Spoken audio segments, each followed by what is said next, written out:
Muy queridos hijos, decíamos al inicio que hoy comenzamos el octavario, 8 días, de oración por la unidad de los cristianos. Es el anhelo de la Iglesia que todos los que decimos creer en Cristo formemos un solo rebaño y un solo pastor. En la oración inicial de la misa de hoy hacíamos ver que los que estamos consagrados por un solo bautismo, solo existe un bautismo, que también podamos estar en comunión total con la verdad, con la doctrina de Jesucristo, y nos unamos en el amor, en el amor. La Iglesia ciertamente no solo se queda con orar por la unidad, hace actos concretos para lograr esta unidad. Y desde hace muchísimo tiempo buscamos que esta unidad sea real. Como lo hemos hecho en otros siglos, podríamos firmar un pacto, se dice hoy de cúpula, pero si esto no baja a la paz, como se dice hoy, el pacto sería muy efímero. Lo hemos hecho, hace muchos siglos, y se busca, sobre todo en los últimos siglos, de que esta unión sea real, aunque sea más lenta. Para nosotros, decir que no es que vamos a negociar, no se trata de negociar la fe, se trata de iluminar a los que en algún momento de la historia se separaron de nosotros para que puedan encontrar que efectivamente es en la Iglesia Católica donde está toda la verdad. Seguramente, como lo hemos hecho en otros momentos, permitiremos que algunos tengan sus ritos concretos diferentes del rito romano, y tenemos católicos que no usan el rito romano.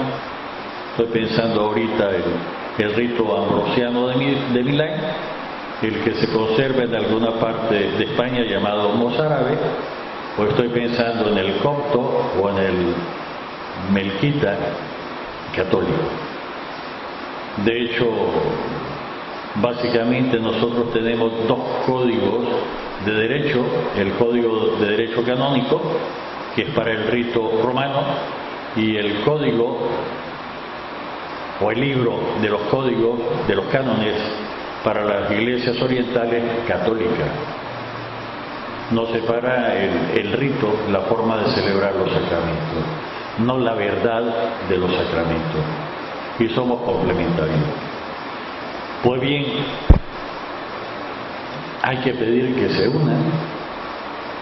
La tentación, siempre tentación, es de encerrarnos nosotros en un lugar estéril, donde no haya contaminación, donde no haya contacto, pero no es para eso que Jesucristo creó la Iglesia.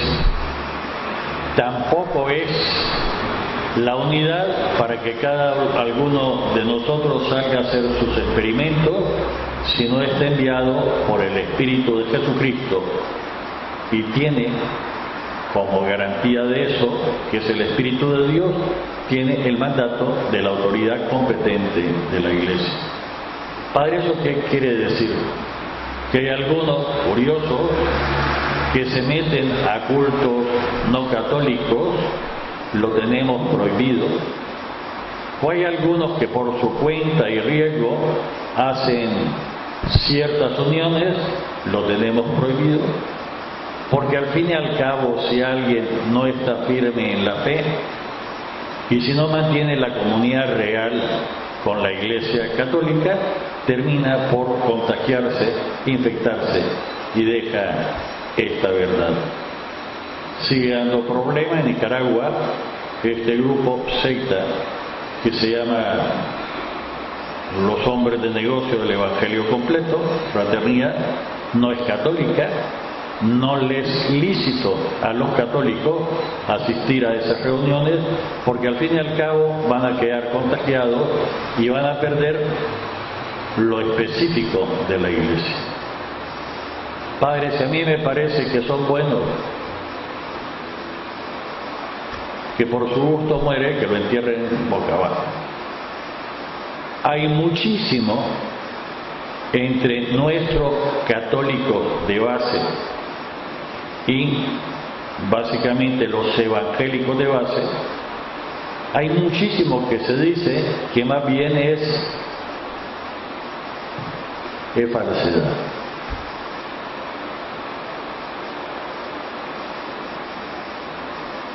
Falta de conocimiento profundo de lo que somos y de lo que son los otros. Podríamos decir que con cualquier evangélico tenemos algo así de un 95% común, tal vez más. Y lo que no tenemos en común son cosas ciertamente significativas, y de lo que los evangélicos han perdido, en cuanto que han dejado de tener obispos. Los obispos son los únicos que pueden reproducir presbíteros, y los presbíteros y los obispos somos los ministros de una serie de sacramentos que, si no los hay, se pierden. La Iglesia Nacional de Inglaterra, la que se separó con Enrique VIII, cuando vio que se quedaban sin obispos, fueron a los ortodoxos griegos y le pidieron que le ordenaran una serie de obispos para poder reproducir, y por eso mantienen los sacramentos. Hay otros que los perdieron. Y eso lo tendríamos que tener claro, e indudablemente para tenerlo claro tenemos que estudiar a profundidad no solo la doctrina de la Iglesia, el catecismo, sino la historia. Y hay puntos que son bien incómodos de tratar si no se tiene la suficiente preparación. Padre, ¿qué nos está diciendo? Miren, el operar a una persona significa que hay un especialista que se llama cirujano, y hay una serie de operaciones que para un cirujano son chilles o fáciles, pero a uno que no es cirujano se puede volar a la persona que le intenta operar. Falta de conocimiento y falta de práctica. Por lo tanto, los católicos no tenemos autorización para andar probando diferentes cultos, no tenemos autorización, desde luego, para andar leyendo cualquier literatura, y el problema es el contagio que nos puede producir a nosotros. No es que esté prohibido por prohibido, sino viendo a la persona. Y si alguien quiere hacer un estudio específico sobre algo, tendrá que tener un guía que lo lleve y le vaya resolviendo los diferentes puntos y le vaya explicando para que pueda conservar la pureza de la fe. Semana por la unidad de los cristianos. Padre, pero entonces,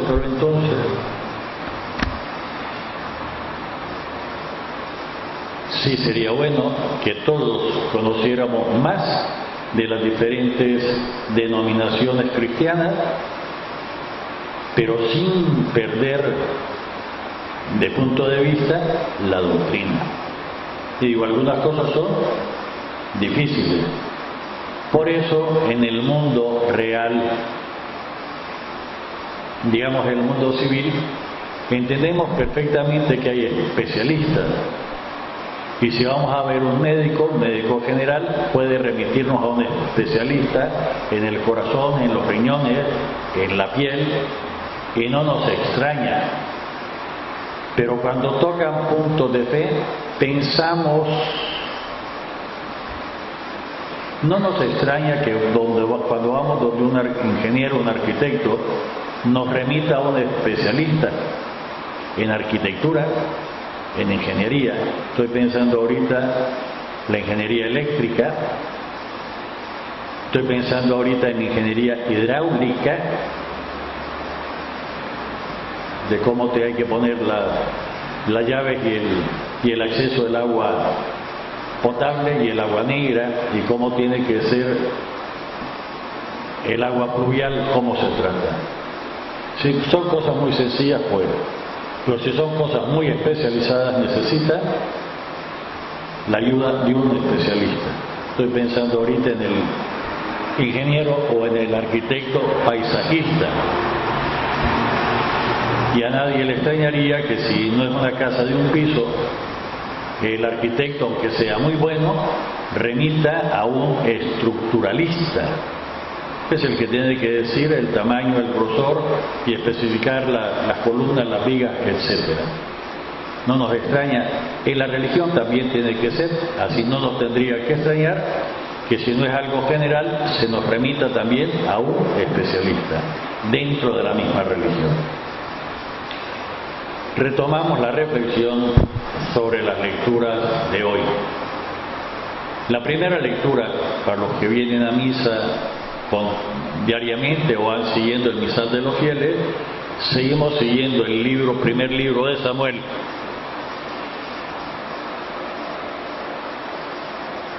Capítulo 9, versos del 1 al 4, el verso 10, del 17 al 19, y del capítulo 10, el verso 1.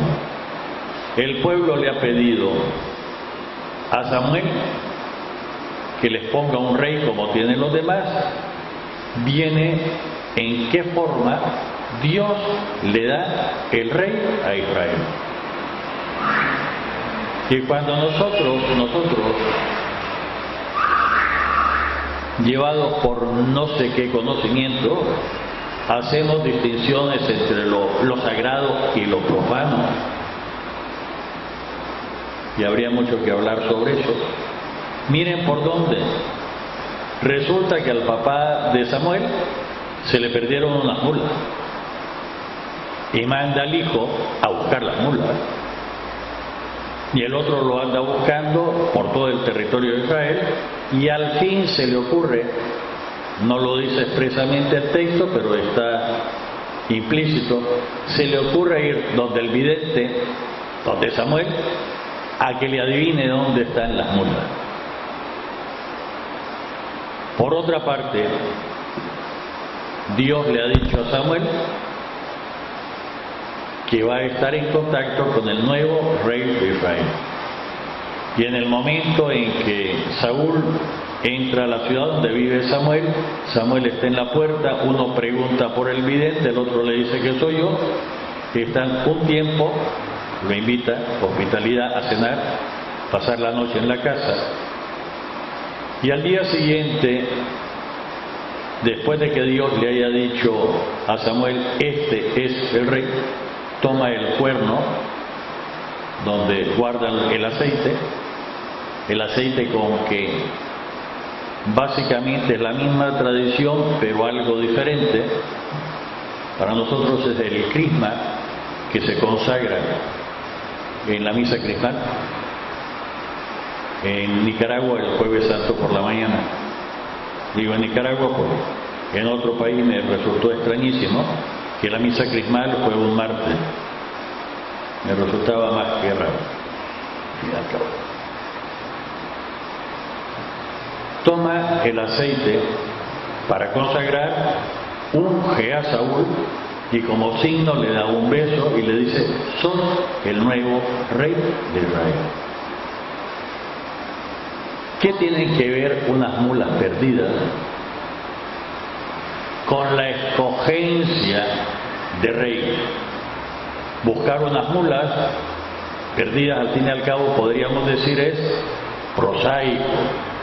Pero el Señor se vale de esa eventualidad para hacer que se encuentren Saúl y Samuel. Y de ese encuentro viene la consagración de Saúl como rey de Israel. Si esto lo tuviéramos, lo aplicáramos a nuestra vida, no andaríamos pensando, esto nada tiene que ver con Dios. Dios está en todo. Esto no tiene que decirle nada a mi fe, ¿y por qué no? La primera gran reflexión que tendríamos que hacer es que Dios solo me puede hablar en el templo. ¿Y por qué le vas a poner límites a Dios? Y no nos toca llevar hasta los confines de la tierra el anuncio del Evangelio.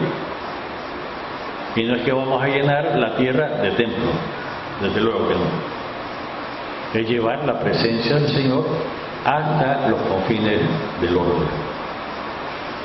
Por otra parte, lo que sabemos, requete sabemos, pero en la práctica lo olvidamos, es Dios el que elige. Primero es el que actúa primero, y Él es el que elige a quién tiene que gobernarnos.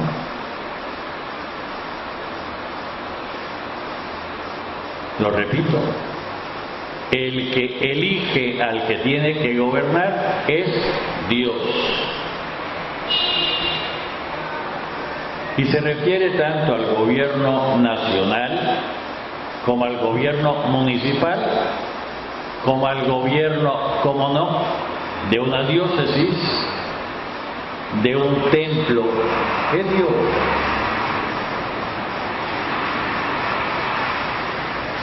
En este caso que escuchamos, el instrumento para hacer ver esta escogencia que ha hecho Dios es Samuel.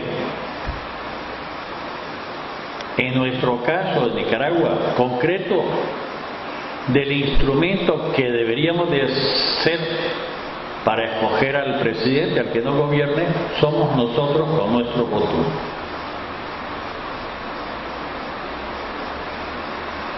Quisiera repetirlo. En países como Nicaragua, que se elige al que gobierna el país a través de voto, somos los votantes el instrumento del Señor para escoger al que tiene que gobernarnos.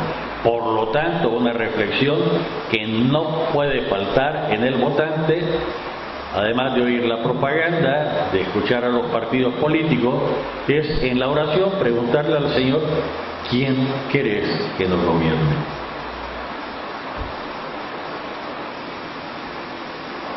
En la práctica, por desgracia, hacemos la votación como que si Dios no existiera. Aun a pesar que nuestra iglesia, nuestros obispos, nos iluminan en el momento de las elecciones para facilitar nuestra reflexión. Pero nuestra responsabilidad de por quién voté, o cuando escogí, ojalá siguiendo al Señor, no voto, es grave. Y quienes intervienen en todo el proceso electoral, incluso el que cuenta los votos y todo eso, podría cometer incluso pecado mortal en el ejercicio de su función. Padre, ¿y por qué vemos? Porque somos más duros que mandados a hacer de encargo. Quisiera recordar, también de elecciones, una anécdota, no de Nicaragua, de Santa Teresa de Jesús, Teresa de Cepeda y Ahumada. Teresa hablaba con mucha confianza con Jesús, y en esta reforma del Carmelo que emprendió Teresa por indicación del Señor, Teresa le preguntó que quién iba a resultar electo como superior de los carmelitas, como provincial. Y Jesús le dijo, va a salir electo el padre tal. Vino las elecciones que hacen los religiosos y no salió electo el padre que le había indicado Jesús. Y Teresa le protestó a Jesús. ¿Qué pasó? Y Jesús le dijo a Teresa, el otro era mi candidato, no me dejaron. Y este no me dejaron, ¿cuántas veces lo hemos reproducido en nuestra historia nacional, en nuestras historias municipales? Padre, ¿y es que Dios tiene candidato? Sí, toda autoridad viene de Dios. Toda.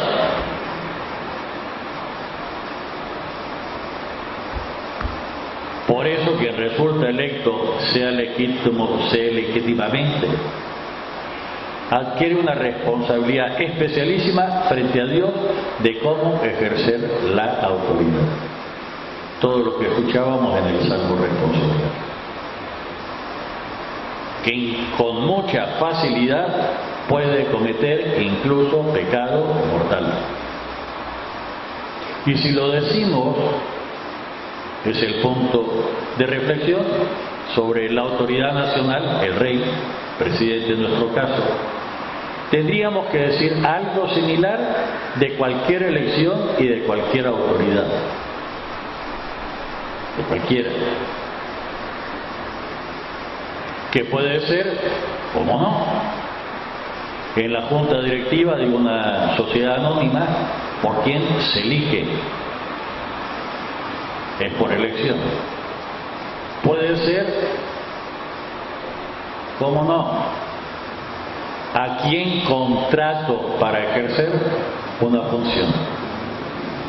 Padre, que yo cuando he contratado nunca he rezado, nunca le he preguntado a la Señora, pues que se te abran los ojos, porque también en el plan de Dios se llega a estos detalles. Padre, ¿qué dice?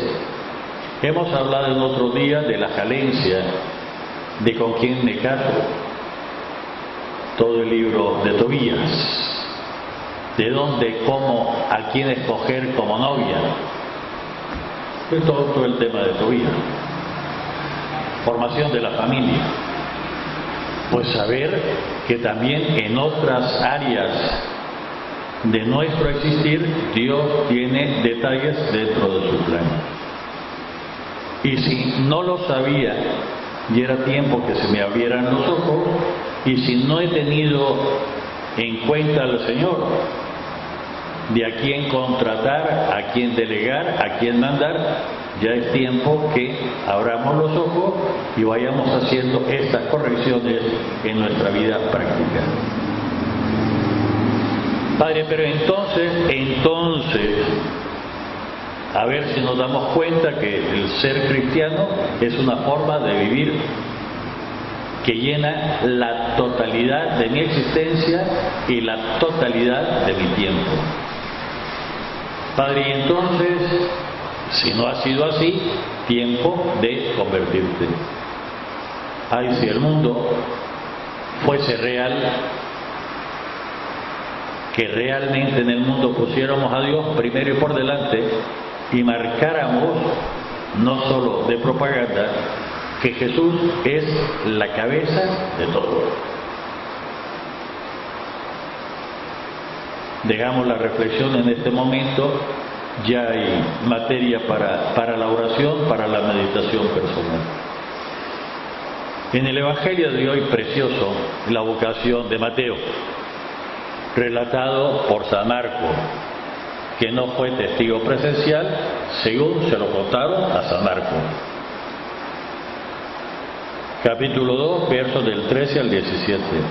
Jesús estaba caminando por la ciudad, pasó por el puesto donde estaba Mateo, Leví, y le dijo, seguime. El otro se levantó y lo siguió, lo dejó todo. Acto seguido nos presenta a Jesús en la casa de Mateo en una gran fiesta. Déjenme ser hermano, porque hay demasiada ideología por ahí, demasiada mentira. Luego Mateo no era pobrecito. Nos dice el Evangelio que acudió mucha gente Si en una fiesta le doy de comer a mucha gente, significa que no soy pobrecito, que tenía la capacidad económica para dar esa fiesta y no quedar en la liquidez. Había mucha gente, remarca San Marcos. Padre, y entonces no es cierto que Jesús solo andaba con pobres y harapientos y ¿de dónde sacaron semejante mentira? ¿De dónde sacaron semejante mentira? Repasemos un poquito. San Pedro, pescador, pero no de un cayuco de remo. Hoy diríamos empresario de pesca, con sus barcos propios, no con sus lanchitas de remo, propios, lo cual supone un cierto capital.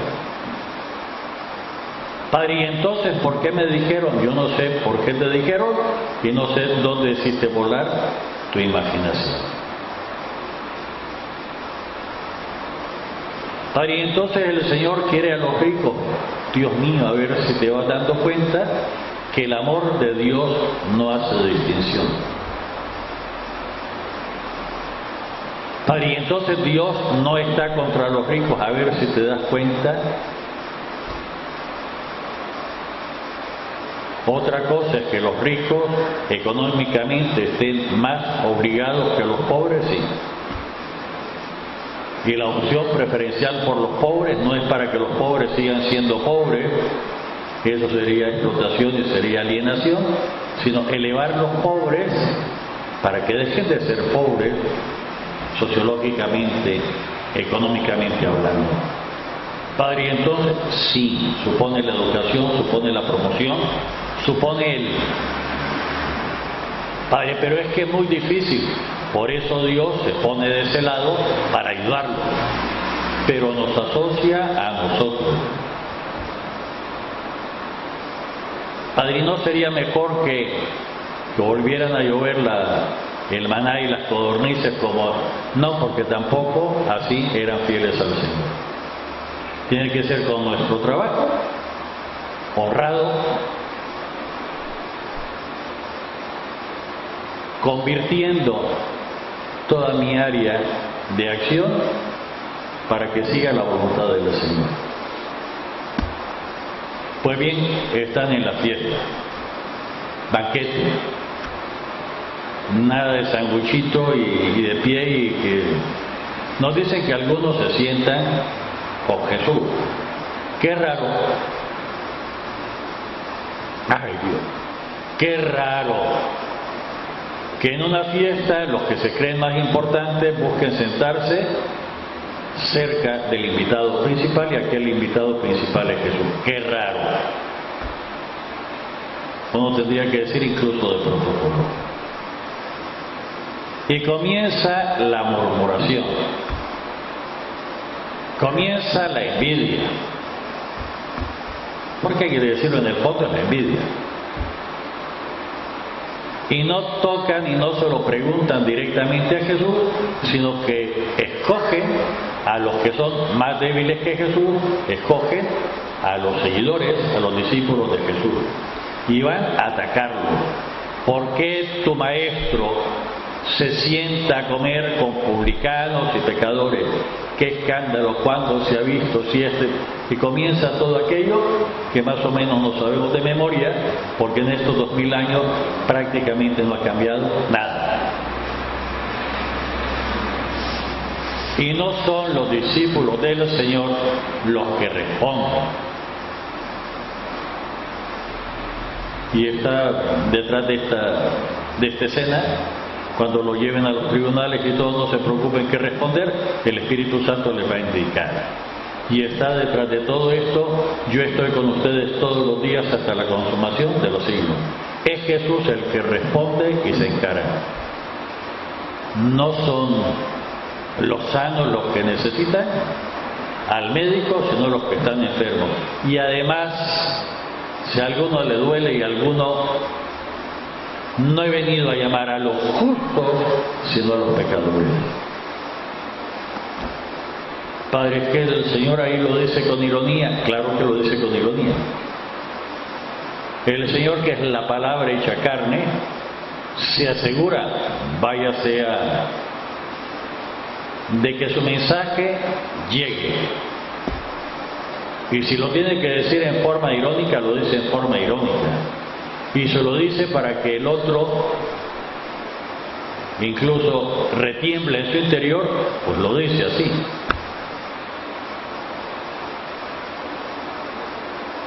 ¿Qué nos enseña esto a nosotros? Una vez más, que la misión de la Iglesia como seguidora de Jesús, como presencia de Jesús al servicio del hombre, es la conversión de los pecadores. ¿De qué pecadores? De todos. ¿De qué pecados? De todos. No nos extrañemos, pues, que en esta síntesis genial el Papa Francisco haya dicho que quiere que salgamos a la calle. ¿Por qué? Porque en la calle están los pecadores.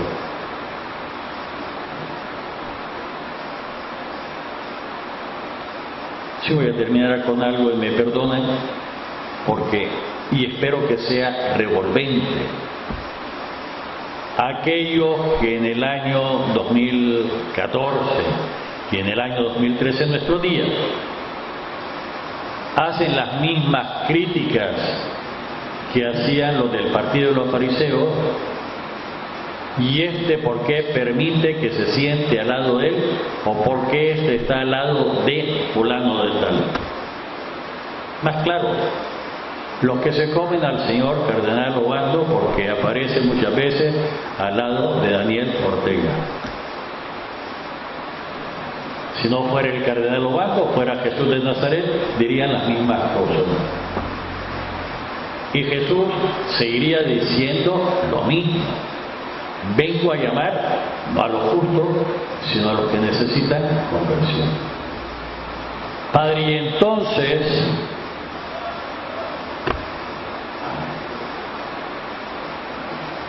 ¿cómo han lavado nuestro cerebro? Llamémosle así esta campaña mediática, ¿no? Si de chavalitos, cuando estábamos chavalitos, la razón en que nos molestábamos era porque me sacó la lengua, porque me hizo tal gesto, el lenguaje corporal. ¿Por qué no ven el lenguaje corporal del cardenal Obando cuando le toca estar en un acto público?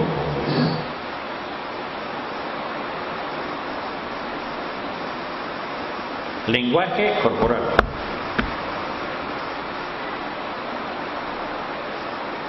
Padre, y entonces es que a mí me dijeron, déjate de cuento, si sale en la televisión lo podemos ver todo. Y habrá que fijarse que mortificación para él tener que escuchar un discurso político. Padre, pero es que, y los que estaban junto a Jesús en esta fiesta en la casa de Leví, estaban callados. No hablaban de sus cosas, no. Entonces nos hace falta conversión y comenzar a pensar por nosotros mismos. Damos gracias al Señor que en este momento tenemos 2 cardenales y va a ser muy difícil tirarle a los 2 al mismo tiempo. Que el Señor nos permita una mayor conversión y serle cada día más fiel, en el nombre del Padre, del Hijo y del Espíritu Santo. Amén.